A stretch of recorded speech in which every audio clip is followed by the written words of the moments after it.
Yun, good day mga boss, karipa natin dyan. Another day, another vlog, another rides.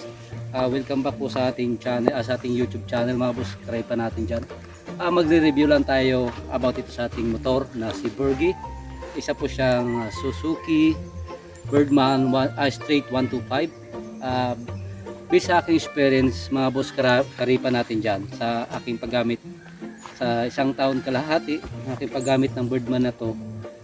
Hindi ako pinahirapan at hindi man ako nakasubok na masiraan o anuman. Para sa akin sulit siya kasi nagamit ko na siya sa trail, sa bundok, inakit ko na sa bundok pakataas, and then nasubukan ko na rin siyang i-long ride. Naramdaman ko na rin kung ilan expenses na magagamit ko sa gasolina, at higit sa lahat nasubukan ko na rin sa pagtawid sa ilog itong Birdman na to. Kaya masasabi ko sulit, napakaganda, napakatipid, siyempre napakamura, at saka kung aayusan mo siya, kung bibihisan mo siya, napakamura lang ng mga piyesa or mga parts na pwede mo ikabit dito para maging ganitong itsura nito.